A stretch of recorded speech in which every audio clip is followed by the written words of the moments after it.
Going to do a quick video on something known as Chonta, right?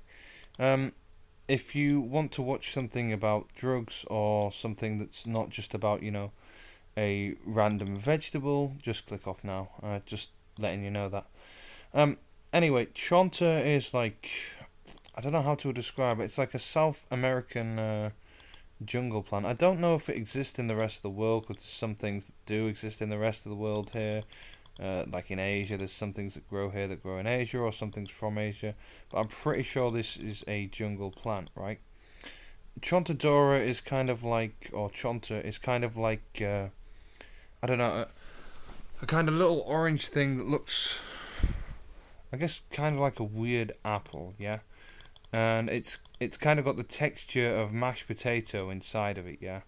But it's actually, I don't know, it I guess it kind of tastes like sour mashed potato. It's one of the most awful tasting things you could ever think.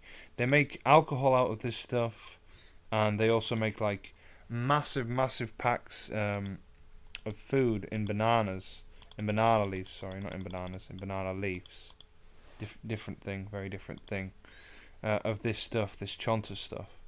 Um, why I'm talking about this now is because Chonta is actually a quite well known plant from South America. And I think this is one of the few plants and herbs that's been researched. But I'm going to give it a shout out because, it's a kind of cool thing I encountered out there and something I didn't know really existed.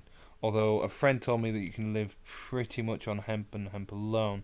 I don't know if that's true because I haven't done the research.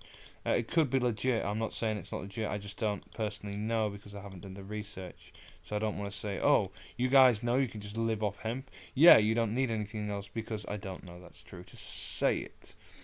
Anyways, yeah, you actually, but the thing with Chonta is you actually can live off just Chonta alone. This is why it's so interesting to me because, like I said, they make packs of just mush Chonta in, massive fucking banana leaves, and it's usually dry, and you end up with like 2 or 3 kilos of dried chonta. You can live in the jungle on a dried chonta pack for, I don't know, I'd say maybe like 3 or 4 days because there's plenty of water to add to it.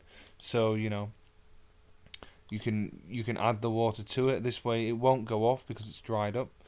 And the reason for this is it contains quite a lot of protein, quite a bit of fat. It contains fiber as well, and yeah, it also contains a hell of a lot of different minerals and vitamins. So you can live off pretty much only chonta for quite a while. I don't think it would be completely healthy to live off only chonta, but I don't think it'd be that unhealthy either. I think you could live a relatively healthy life just on chonta. And I know there are a lot of people in the jungle who, yeah, they go out into the middle of the jungle when they need to do something, or when there's, like a hallucinogenic herb or something of high value, or a dangerous animal, or like a part that's very, secluded that needs to be taken back so it can be made inhabitable. Yeah, I know that a lot of the natives out there go and they use this chonta stuff and they survive. But it's not just that, it's the fact that chonta can be used like, you can make bread and shit out of chonta if you want by powdering it. You can just have chonta as it is. You can make milkshakes out of chonta. You can turn it into these packs. But another cool thing is you can also turn it into alcohol. Yeah, that's one of the coolest things about it. You can actually make chonta booze, and it's pretty fucking foul stuff. It's pretty pungent stuff. But it's pretty cool that you can just make booze out of this stuff as well. So yeah, I just wanted to talk about it basically because to me I find it interesting because you can live off this, pretty much indefinitely. So that's already like pretty fucking hardcore, to be honest. Like, wow, something exists like that. You can not only live off it, but you can have it in, several different forms. You can make it into bread and other things, so that's pretty cool. And you can also make it into booze. So, basically all the tribes people, they take it with them, and it serves loads of functional purposes. And, when they've just got too much chonta and they're sick of it and they don't need any more to stay in the fucking jungle because they've got tons of it, or they don't have the kind of work that'd need you to be in the jungle for a massive amount of time, They take all the Chonta and they grind it all up. They throw it into a big ball. They spit in it and add yeast to it, and yeah, make a shit ton of alcohol and get fucking wrecked.